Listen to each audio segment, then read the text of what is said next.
¿Pueden ver la presentación? Confirmo que sí. Gracias. Ok, entonces, como ya les comenté, el día de hoy vamos a estar trabajando en una nueva unidad que básicamente no difiere mucho, aunque hay ciertos aspectos importantes que hay que tener en consideración de los proyectos. Vamos a arrancar con proyectos simples, pero esto definitivamente va a ir más adelante. Como se discutió, y lo vamos a ver más adelante también, pero como se discutió en la charla donde invitamos a Oscar, este ingeniero que está trabajando en los Estados Unidos, el almacenamiento de energía definitivamente es el futuro. Es la capacidad formal de democratizar todo lo que es la instalación eléctrica. Una de las cosas que a mí en lo personal me agrada mucho de los sistemas fotovoltaicos es que se pueden empoderar a los consumidores. Como ya lo vimos, ya no son consumidores, son prosumidores, son productores, y yo tengo esa capacidad de producir mi electricidad. Sin embargo, uno de los problemas de la energía solar fotovoltaica es justamente el hecho de que tengo un periodo de tiempo limitado para poderlo utilizar. Y por ejemplo, ustedes que van a estar posiblemente cercanos en un ámbito laboral formal, posiblemente trabajando en un horario diurno, o ya lo están haciendo, a no ser que consigan un trabajo remoto y se vayan a trabajar a Indonesia. Pero de todas formas, básicamente ustedes pueden instalar paneles solares en su casa, pero van a tener el problema, entre comillas, de que la utilización de energía que ustedes van a tener no necesariamente es la que van a poder utilizar, porque posiblemente estén en otras labores, en clases, en el trabajo, mientras se tienen los picos de energía fotovoltaica. La parte de los sistemas aislados nos permiten modificar ese comportamiento y traerlo al rendimiento que yo desee. Y con esto, pues ahora sí poder utilizar. Puntos adicionales o un bonus track que podemos tener de todo esto es la incorporación de la movilidad eléctrica. ¿Ok? No es un secreto, hay mucha discusión muy interesante al respecto en la academia, hay gente que dice que eso está muy largo, yo personalmente creo que no está muy largo, de realmente tener sistemas capaces de hacer ese transporte de energía, ya el trasiego de energía para instalaciones no va a estar solamente eh, por las líneas de transmisión eléctrica, sino que posiblemente va a ir en nuestras carreteras. Ustedes van a llegar con un auto eléctrico, lo van a conectar mientras se ponen a trabajar en un parqueo solar, desde luego, con sistemas fotovoltaicos, cargan el automóvil y pueden utilizar la energía de esa batería luego en la noche para poder alimentar su casa. Vean hasta lo que ya son las tendencias más novedosas que están llegando en el ámbito. ¿Ok? Y esto nos presenta la posibilidad de poder trabajar diferentes sistemas de formas un poco más dinámicas. Y hacia eso va el entorno, definitivamente hacia esa descentralización va un poco el entorno, con algunos problemas que vamos a entrar a ver en esta unidad, temas de tecnología, temas económicos, temas ambientales, pero definitivamente eso se va y se va a pasos acelerados. ¿Ok? Esta es la agenda que tenemos para el día de hoy. Voy a darles una introducción, que ya comencé con esta parte introductoria. Vamos a hablar sobre las características del consumo que se tiene, en este caso para la estimación de los paneles necesarios. Vamos a hablar del dimensionamiento del inversor. Vamos a hablar de la selección y el dimensionamiento de las baterías o sistemas de almacenamiento, que vamos a verlo en detalle más adelante. Y luego vamos a hablar sobre la selección y el dimensionamiento sobre el regulador de carga. Y como siempre, como ya es tradición, una parte de trabajo en grupos. ¿Hay alguna pregunta?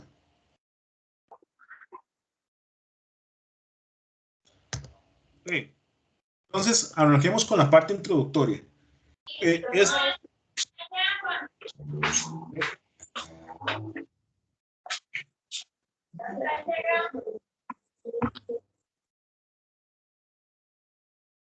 esquema fue el que ya hemos pues visto en muchas lecciones anteriores, donde hemos hablado un poco del el objetivo de la red eléctrica y cómo es esa interacción para los diferentes tipos de consumo. ¿Ok? En este caso, pues ya hemos visto los diferentes componentes. Lo que nos vamos a enfocar actualmente es qué pasa cuando nos desprendemos del consumo de esta red eléctrica. Y no hay una independencia, es una parte total. Esto va a implicar que no tendríamos que generar contratos con las compañías de generación. Eh, Hay ciertos aspectos importantes, no hay que intentar hackear el sistema, porque sí está bien regulado, pero eso implica una desconexión total. O sea, nosotros quitamos el medidor y quitamos los cables que vienen de los postes de electricidad y sobre esto simplemente alimentamos, en este caso, con una instalación fotovoltaica. El esquema, en este caso, varía un poco o se amplía un poco. Si ustedes lo recuerdan, el esquema anterior que teníamos a nivel de los sistemas conectados a red, nosotros teníamos nuestro grupo fotovoltaico, teníamos el regulador de carga, teníamos el grupo fotovoltaico, el inversor y nuestras cargas en CA y la red eléctrica. Básicamente esa era nuestra topología del consumo. Con esos tipos de sistemas aislados contamos con dos componentes adicionales, el regulador de carga y las baterías o los sistemas de almacenamiento. Bajo esta perspectiva, nosotros completamos una cadena donde ya hablamos de instalaciones fotovoltaicas aisladas y nótese que el grueso del trabajo que tenemos viene en conjunto de la parte de la corriente directa del sistema. ¿Ok? Acá es bastante importante porque a pesar, y yo creo que ya hemos hablado de esto en el curso, a pesar de haber una disyuntiva en que por qué corriente alterna, aunque al final del día utilizamos corriente directa, la mayoría de las cargas actuales por la convención anterior son cargas en corriente alterna. ¿Ok? Sin embargo, son corriente alterna y muchos con transformadores. El cargador de nuestra computadora tiene un transformador, el cargador de nuestro teléfono tiene un transformador, muchos sistemas de cocción tienen transformadores, el microondas tiene transformador, eh, las refrigeradoras funcionan en una corriente directa, podríamos decirlo. Entonces, el paradigma del por qué corriente alterna siempre ha obedecido a el tema de que se genera menor cantidad de pérdidas a la hora de la transmisión a grande distancia. Y eso, pues hay que jugar un poco con eso y es parte de las condiciones que tenemos que tener un poco presentes en este tipo de instalaciones. Ahora bien, algo importante es que también hay una transición lenta, y la pueden ir analizando, pero hay una transición lenta hacia lo que es regresar a cargas en corriente directa, ¿ok? Ya no solamente tenemos cargas en corriente alterna, sino que nosotros sabemos otra cosa importante sobre los convertidores de potencia. Todos los convertidores de potencia que colocamos en cascada, es decir, la eficiencia total va a ser igual al producto de las eficiencias de cada uno de los sistemas. Entonces, si yo puedo eliminar alguno de estos sistemas, significa que mi sistema energéticamente va a ser más eficiente. Y al ser más eficiente, pues tengo un aprovechamiento mayor de la electricidad, que es lo que al final del día nos genera. Y poco a poco la tendencia va a ir hacia el cambio de cargas en corriente continua. ¿Ok? Ustedes ya pueden ver, por ejemplo, que ya existen tomacorrientes USB, ya no es necesario tener el cargador, a pesar de que están conectados en corriente alterna, pero ya se puede ir, es decir, usted podría conectar, hacer un sistema de corriente directa. La iluminación es LED, ¿ok? Recordemos que la iluminación LED, aunque los podamos pegar en un plafón convencional eléctrico, el bombillo LED funciona en corriente directa y lo que tiene es un driver para poder utilizar. De hecho, que los bombillos LED, si ustedes los tocan, ¿ok? A diferencia de un incandescente que se van a quemar definitivamente, el LED no se calienta y lo único que se calienta es el driver que hace esa conversión. Entonces, hay también un cambio de paradigma importante a lo que va al consumo. Y conforme se vayan desarrollando sistemas que ya no tengan una dependencia de la corriente alterna, pues más va a ser la evolución que tengamos a nivel general de nuestros equipos, ¿ok? Y es parte de lo que vamos a ver el día de hoy. Esto se desprende en dos cosas, de que en la mayoría de análisis que nosotros tengamos para los sistemas aislados, sea necesario la segmentación de las cargas de nuestro consumo en cargas de corriente alterna y cargas de corriente directa, y es justamente lo que vamos a ver a continuación. Lo primero, a diferencia de los sistemas conectados a red, en un sistema aislado, lo que nosotros utilizamos es una tabla de consumos. Y cuando tenemos una tabla de consumos, lo que nos interesa ver son dos cosas. Conocer las luminarias, todas las cargas que podamos tener, qué tipo de cargas son, si son en corriente alterna, en corriente continua, cuánto es la potencia nominal, cuánto es la hora de uso diario, cuántas horas las uso al día, y sobre eso empezar a hacer estimaciones. ¿Okay? El caso ideal y el que me parece más oportuno para arrancar con la ejemplificación del diseño de sistemas fotovoltaicos aislados es, pensemos en una cabaña allá en la montaña, ¿okay? Donde nosotros en la cabaña tenemos pocas cosas. Y esas pocas cosas nos permiten hacer una tabla de manera fácil, porque en cualquier caso yo lo podría hacer, pero en una cabaña pensemos que tenemos las cosas más esenciales, podemos tener luces, podemos tener algo para calentar agua, podemos tener algo para una radio de comunicación, en fin, tenemos pocas cosas que podemos ir colectando en una tabla de consumo. Y esa es la idea. Ahora, en una casa va a funcionar exactamente igual. La diferencia es que las tablas de consumo se van a ir viendo cada vez un poco más complejas. Entonces, repasando algunos conceptos, básicamente la energía que una instalación fotovoltaica aislada necesita consumir cada mes va a depender de la potencia de los equipos que se instalan, así como de la utilización de los mismos. Vamos a ver que no solamente es producir energía y contraponerla, el gran reto con los sistemas fotovoltaicos aislados es el que si yo diseño mal el sistema fotovoltaico, me quedo a oscuras, ¿ok? Aquí ya no tengo respaldo de la red y de ahí un poco la importancia. Y hay que analizar dos cosas, porque a nivel de sistemas de almacenamiento, especialmente con baterías, hay que ver, uno, primero, cuánta energía necesito, pero dos, la velocidad en la que dreno la energía. Y eso lo vamos a ver con mucho más lujo de detalles más adelante que hablemos de baterías en sistemas generales. Así que es necesario poder caracterizar con este lujo de detalle las cargas que tenemos, ¿ok? Entonces, como lo muestro en la tabla, los datos que se deben conocer en de cada equipo es la potencia nominal, una estimación, o mejor, si se puede sacar directamente de la hoja de datos, o incluso medir, y el número de horas de funcionamiento diario. Esto para poder obtener la energía que yo estoy utilizando. Entonces, poder decir que la energía necesaria será el producto del número de equipos iguales, ¿ok? Por la potencia, por el número de horas diarias de funcionamiento. Sobre esto nos vamos a tener dos tipos de carga. La primera es las cargas o la energía necesaria en las cargas de corriente continua, que hay que separarlas y ya voy a explicar el por qué, donde tenemos el número de componentes iguales, es decir, cuántas luminarias tenemos, en este caso de la tabla no estamos especificando de momento, luego cuánto es la potencia que tenemos para esa carga y cuántos son las olas generales. En corriente alterna, la fórmula es exactamente la misma, pero hay que hacer separaciones que ya voy a explicar un poco más adelante, ¿ok?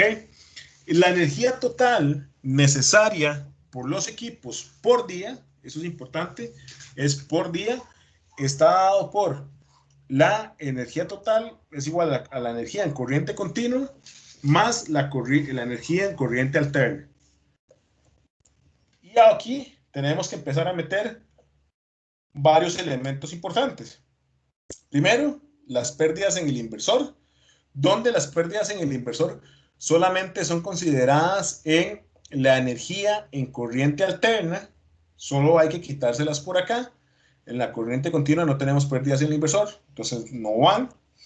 La caída de tensión en los cables, que va a depender de la longitud. Aquí les estoy poniendo valores nominales, ¿ok? Y recuerden, para los que todavía están confundidos, que una cosa son las pérdidas y otro es la eficiencia. Y la eficiencia es el inverso de las pérdidas. Uno menos las pérdidas es la eficiencia del sistema, ¿ok? Luego tenemos las pérdidas por dispersión de radiación, aproximadamente 0,04, pérdidas por suciedad, 0,05, pérdidas de seguimiento de máxima potencia, 0,02, pérdidas en el regulador de carga, 0,05, pérdidas por autodescarga, 0,005, pérdidas por rendimiento de la batería, 0,01, y esto es la energía total de los paneles, no solamente lo que consumen nuestros dispositivos, sino todas las pérdidas energéticas que nos toca pagar para poder generar la electricidad que tenemos que llevar al sistema.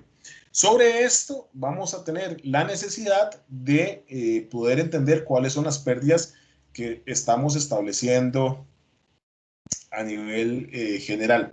Un detalle importante, acá el análisis energético va a ser diario, ¿ok? Arrancamos con un análisis energético diario. Luego vamos a ver cómo nosotros vamos cambiando el concepto hacia una parte mensual o cómo la podemos generar, porque también ya sabemos que mensualmente es compleja, diariamente es más compleja aún, ¿ok? Hay algo importante, un concepto nuevo, todos los demás son entendibles, las pérdidas del inversor se entienden, la pérdida o la caída de tensión en los cables también se entiende, las pérdidas por dispersión de radiación también se entienden, las pérdidas por suciedad también se entienden, las pérdidas de seguimiento en el punto de máxima potencia también se entienden, las pérdidas en el regulador de carga también se entienden, y hay dos conceptos nuevos que son las pérdidas por autodescarga, ya lo vamos a ver, y las pérdidas por rendimiento de la batería. Era lo que yo les comento a ustedes. Las pérdidas por autodescarga van a estar directamente referidas con la velocidad en la que yo tengo que drenar esa corriente. ¿Ok? No es lo mismo tener una batería como la de los automóviles, que como el primer mito, y eso es importante porque me ha tocado supervisar proyectos o revisar proyectos, no supervisado porque no lo sé si yo, sino que me dicen el sistema no funciona y resulta que cuando yo voy a ver el sistema, es que lo que tienen conectados son sistemas de baterías y hay que entender que las baterías, un sistema de baterías de auto y un sistema de baterías de auto presenta características y prestaciones diferentes a las baterías de estado estacionario o de ciclo estacionario, que las vamos a analizar mucho más adelante en el curso. ¿Ok?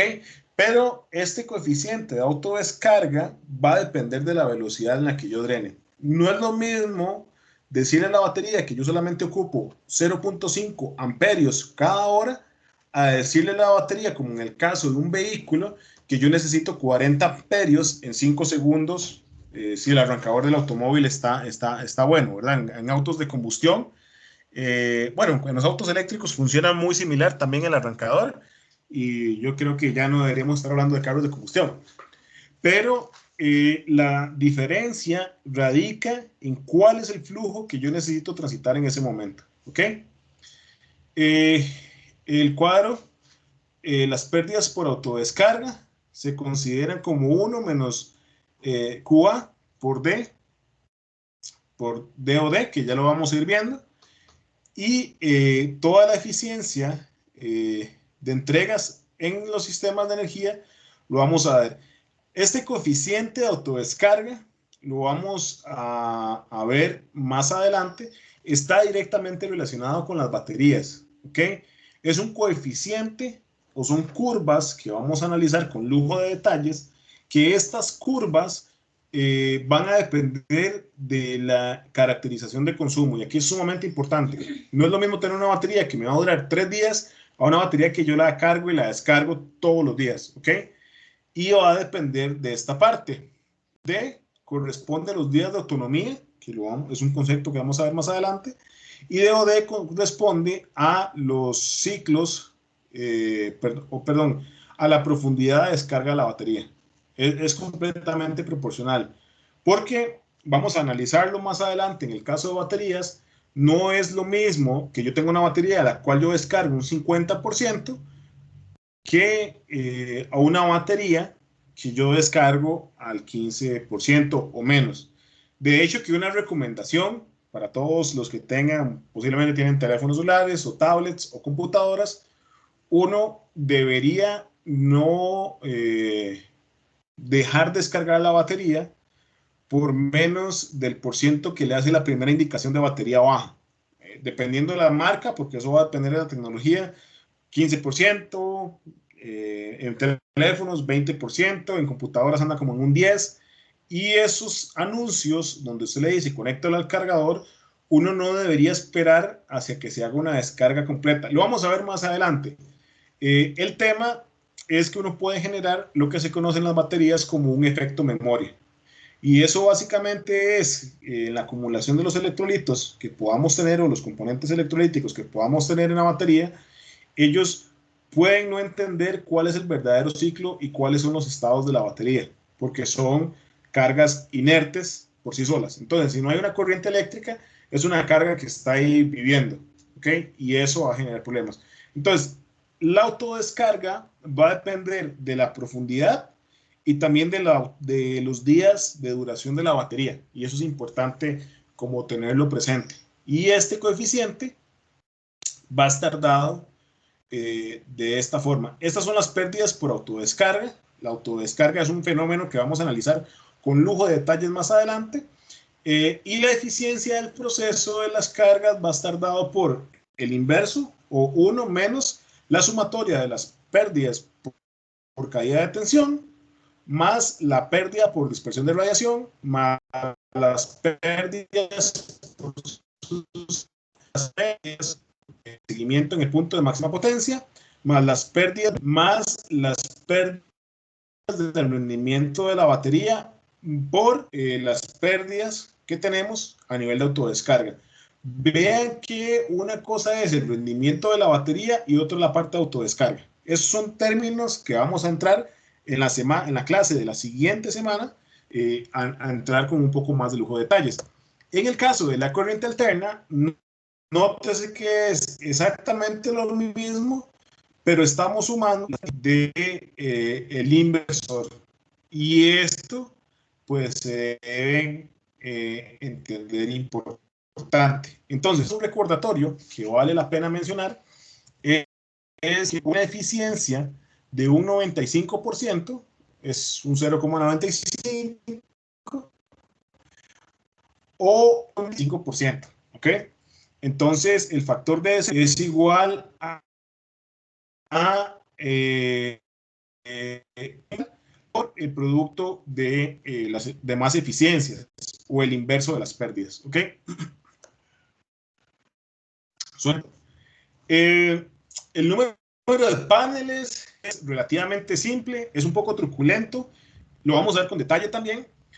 Sin embargo, vamos a partir de la siguiente expresión o regla de diseño, aunque no es del todo correcta, pero en clases posteriores lo vamos a ver con detalle, donde tenemos que el número de paneles es el total que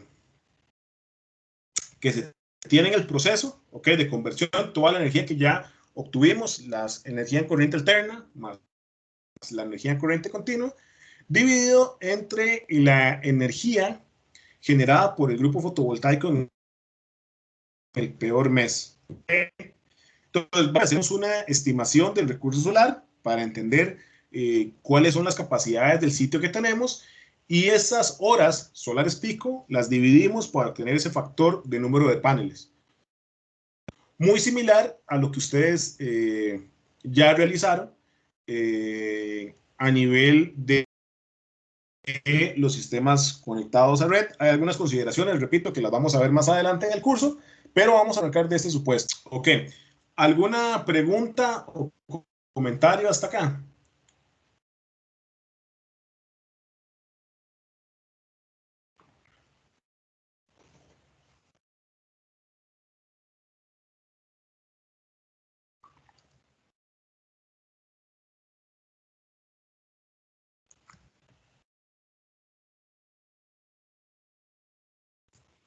Ok, si no es el caso, voy a continuar con el dimensionamiento del inversor. Cuando hablamos de este dimensionamiento para el inversor, es necesario, aquí el inversor no hace un trasiego de energía, sino que la potencia del inversor es la potencia máxima simultánea en corriente alterna que yo puedo tener. Entonces, aquí la pregunta no es cuánta energía estoy consumiendo, sino que a nivel de potencia, la pregunta que nos hacemos es cuánto es realmente la potencia máxima que demanda el sistema. Es decir, ¿cuál es el escenario de consumo más crítico en un momento dado? Que tenga las luces encendidas, que tenga la lavadora encendida, que tenga un sistema acondicionado encendido y la potencia que necesito para entregar carga a esos, entregar energía a esas tres cargas va a estar dada en la parte de la potencia. Lo otro importante con los inversores aislados, que son más baratos que un sistema fotovoltaico conectado a red, es la tensión de salida, como siempre. Hay inversores de 120, de 240, inversores trifásicos, los hay muy pocos, pero no es como lo común. También el sistema de entrada, eso es importante. Hay inversores que funcionan a 6 voltios, 12 24 voltios, 36 voltios, 48 voltios, 64 voltios. Y eso hay que tenerle atención porque también tiene que ir acorde a requerimientos del sistema. Existen inversores muy baratos. Por ejemplo, si ustedes van a un supermercado de una de estas cadenas grandes, van a notar que venden inversores, las venden para el automóvil, pero al final funcionan, es el mismo tipo de inversores, y que son inversores que ustedes dicen, ¿por qué no los usamos en el proyecto anterior si tienen un costo de 60,000 colones? ¿Ok? El tema está de que tienen que tener un poco de cuidado con la selección de inversores aislados, porque a diferencia de los conectados a red, en la cual nos garantizamos que la red del inversor o la generación del inversor tiene que ser exactamente igual a la red eléctrica, en el caso de los inversores para sistemas aislados, existen diferentes tipos, ¿ok? Y en función de esos tipos también hay diversos precios. El primero de ellos es un inversor de onda cuadrada. Si recuerdan aquellos tiempos mozos de elementos activos, creo que ustedes todavía llevaron el curso así como de elementos activos, eh, pues es relativamente fácil retener este pulso y variarlo de posición jugando con diodos y jugando con transistores, ¿ok? Y entonces son sistemas que también funcionan. Si ustedes este sistema se lo colocan a iluminación, por ejemplo, iluminación incandescente, va a funcionar, ¿ok? O si se lo conectan, por ejemplo, a alguna electrónica, si no tiene muy avanzada, pues posiblemente va a funcionar. Presenta grandes armónicos y bajo rendimiento, no son recomendables, pero son, repito, inversores que ustedes pueden conseguir por 50,000 colones, ¿ok? Y hay que tener cuidado porque cuando uno los busca los inversores puede que sean de este tipo. La siguiente es la senoidal modificada, donde tenemos una senoidal un poco más reducida. Es el mismo cuadro que tenemos, que vean que en fucsia está la señal cuadrada, en, en azul está lo que se conoce como sinusoidal eh, modificada, que una sinusoidal modificada no es más que una señal cuadrada, pero a diferencia de mantener toda la amplitud de la señal, solamente generamos la amplitud efectiva. Al final de cuentas, si nosotros sacamos el RMS de la señal sinusoidal, pues nos va a dar como resultado esa sinusoidal, simplemente la señal efectiva del sistema como tal. Tiene una mayor calidad, es un poco más costosa, pero no tanto como un inversor conectado a red, pero no es apta para hacer sincronización con la red eléctrica, ¿ok? Esto puede generar problemas. Y después, por último, tenemos onda sinusoidal pura, que aquí ya se hace no solamente la parte del cambio en los transistores o los conmutadores para que vayan cambiando de dirección, sino también que se hace un suavizado de las curvas o de los hombros hacia una señal sinusoidal mediante filtrado. Presentan eficiencias muy altas, incluso tan altas como los inversores conectados a red. Entonces hay que tenerlo un poco más importante. El inversor autónomo son algunas características importantes. Tienen una parte de autoarranque, es decir, el inversor arranca automáticamente cuando haya carga y si no se desconecta. Básicamente funcionan por la ley de Ohm. Si ustedes desconectan una carga, pues él está en circuito abierto y simplemente comienza a trasladar energía. Es una aporte pasiva, no es ningún tipo de control avanzado. Carga, y es una sobrecarga importante, que es soportar picos de corriente. Eso especialmente para todos los motores. Recordemos que los motores tienen una corriente de arranque de hasta 6 veces la corriente nominal, y el pico puede ser de unos 3-4 segundos para soportar estos arranques, y los sistemas, los inversores lo soportan bastante bien. Por ejemplo, los sistemas de bombeo son bastante útiles. Hay que tener un poco de cuidado con el resto de los equipos y las protecciones que se pueden, porque por ejemplo, si hacemos una instalación aislada con un motor muy grande, ese pico de corriente puede hacer daños en los demás elementos de mi sistema, ¿ok? También tiene protecciones contra sobredescarga. Esos vienen por lo regular incluidos cuando ustedes abren un inversor aislado. Vamos a abrir uno, o les voy a mostrar más adelante en el curso. Ustedes pueden ver los componentes, y tiene que ser sumamente importante para inversores que están conectados directamente a las baterías, ¿ok?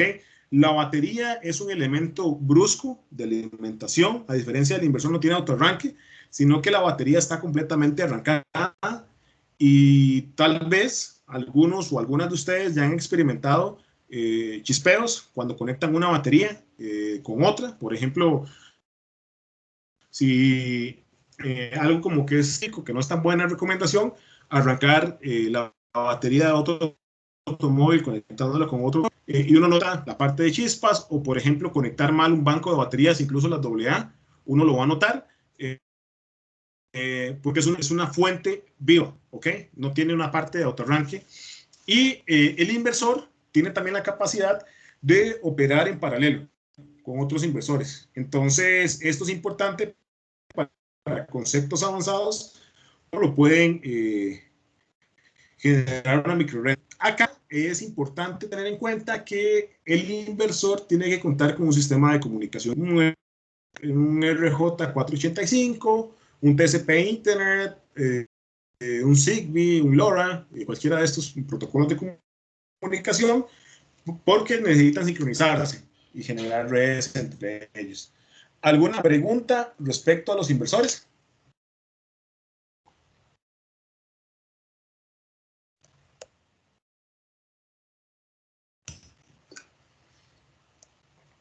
Ok, hablemos sobre las baterías. Algunos conceptos importantes a nivel de las baterías. El primero de ellos es los días de autonomía, que es básicamente cuánto tiempo necesitamos que las baterías nos den electricidad en caso de que el sistema fotovoltaico falle, ¿ok? Que no haya radiación solar. Entonces, nuestro banco de baterías, el día de mañana un eclipse de 24 horas, no recibimos sol y las baterías van a poder seguir operando, ¿ok? El valor va a variar entre un día hasta 10 días, dependiendo de la aplicación y condiciones climáticas del sitio. Países más avanzados como Canadá, en estos temas, ya tienen normativa de cuánto son los días de autonomía que se deben utilizar para una instalación fotovoltaica con baterías, y actualmente son 5 días mínimo, ¿ok? Eso lo que implica es que uno ocupa mucho más baterías para poder albergar esa energía, y más retos de diseño porque también hay que cargar el banco. En el caso de Costa Rica, en la mayoría de los lugares, con un día de autonomía es suficiente. Un número predilecto son 2 días de autonomía, y eso es importante porque ya lo vamos a ver más adelante, es parte de las fórmulas de diseño a entender. Acá, porque tenemos mucho recurso solar y uno podría decir en 2 días nublados se carga mi banco de baterías. Ahí puede ser una parte del juego.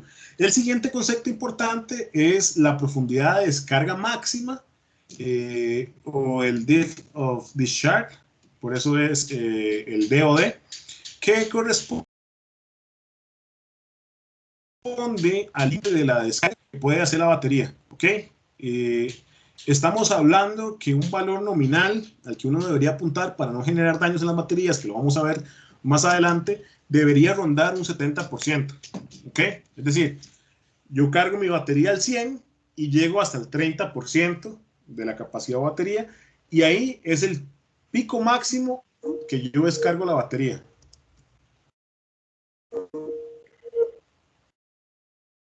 Ok, parece que me fui por un momento. ¿Me escuchan?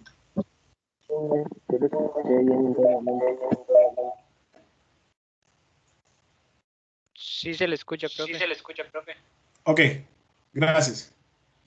Les comentaba sobre la profundidad de la descarga, donde este valor de descarga, si yo hablo de un 70%, implica que si yo cargo mi batería al 100, la capacidad máxima a la que se descarga la batería es a un 30, ¿ok? Hay muchas baterías, principalmente de mayor tecnología, que implican descargas superiores al 90% y son rangos importantes. Desde luego, no tiene sentido trabajar con baterías que tengan una profundidad de descarga de un 10%. ¿Ok?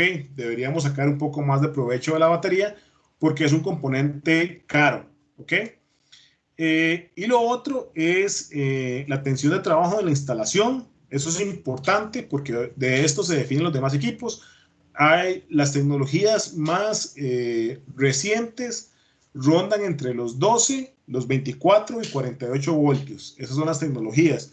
También son los valores de voltaje nominal en los cuales yo acondiciono el grupo. Es decir, si yo conecto dos baterías en serie, voy a tener de 12 voltios, voy a tener 24 voltios. Si conecto 2 de 24 o 4 de 12, voy a tener 48 voltios. ¿Ok? Y uno puede generar arreglos para llegar al voltaje de la batería. Es decir, si tenemos un regulador de carga o un inversor de 24 voltios y tenemos baterías de 12 voltios, pues no todo está perdido. Podemos generar la configuración. ¿Cuántas baterías necesito? Eso está dado por la capacidad de acumulación. Básicamente la capacidad de acumulación Q está dado en amperios hora. ¿Cuántos amperios hora necesito de mi sistema? Y se calcula de la siguiente forma. Q, esto es 110%, ¿ok?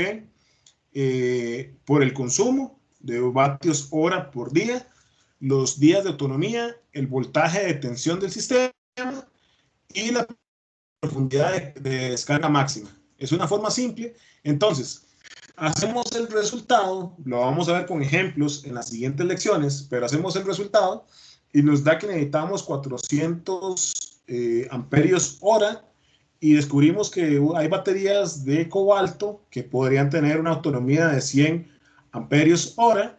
Al final del día, entonces necesitaríamos 4 baterías para cubrir esa capacidad. ¿Ok? ¿Alguna pregunta respecto a esta introducción sobre baterías?